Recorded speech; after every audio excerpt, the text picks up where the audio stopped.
छत्रपती शिवाजी महाराजांच्या मृत्यूचे नेमकं कारण काय?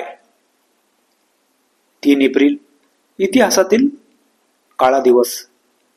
3 एप्रिल 1680 तो काळा दिवस, ज्या दिवशी संपूर्ण स्वराज्य सुन्न झालं, सह्याद्री मौन झाला आणि महाराष्ट्र पोरका झाला.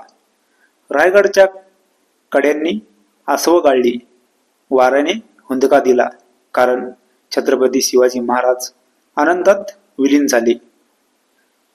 छत्रपती शिवाजी महाराजांचे निधन 50व्या वर्षी 3 एप्रिल 1680 रोजी हनुमान जयंतीच्या पूर्वसंध्येला झाले. त्यांच्या मृत्यूचे कारण अनेकदा वादग्रस्त ठरले आहे, परंतु समकालीन नोंदी आणि ऐतिहासातील पुरावे यांच्यावरून ते नक्की काय होते हे निश्चित करणे कठीण आहे. ब्रिटिश नोंदीनुसार महाराजांचे 12 दिवस आजारी राहिल्यानंतर निधन झाले. काही ऐतिहासिक नोंदीमध्ये महाराजांचे मृत्यूचे कारण नैसर्गिक होते, तर काही जणांच्या मते ते विषबाधा किंवा अन्य आजारामुळे झाले. छत्रपती शिवाजी महाराजांनंतर मुघलांसोबत मराठ्यांच्या लढाया होत राहिल्या. त्यांच्या मृत्यूनंतर 1681 मध्ये औरंगजेबाने मराठ्यांच्या ताब्यातील प्रदेश, विजापूर स्थित आदिलशाही आणि गोवळकोंडाची कुतुबशाही ताब्यात घेण्यासाठी दक्षिणेत आक्रमण सुरू केले.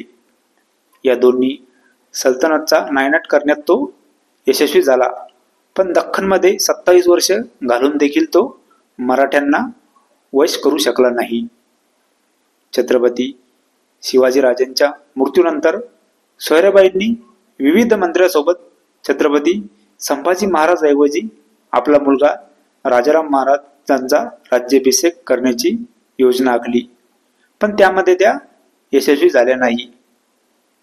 छत्रपती शिवाजी महाराजांनंतर स्वराज्याचे दुसरे छत्रपती छत्रपती संभाजी महाराज झाले.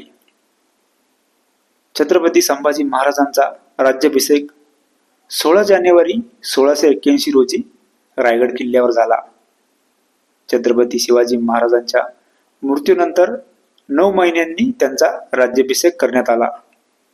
त्यांनी स्वराज्याचे दुसरे छत्रपती म्हणून गादी स्वीकारली आणि छत्रपती शिवाजी महाराजांच्या काळातील व्यवस्था टिकून ठेवण्याची हमी दिली.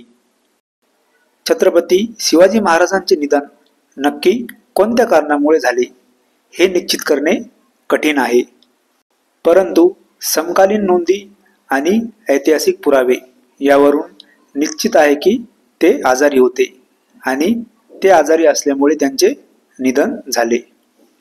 3 एप्रिल 1680 इतिहासातील तो काळा दिवस. छत्रपती शिवाजी महाराजांचे 3 एप्रिल 1680 रोजी दुपारी 12 वाजता रायगडावर निधन झाले.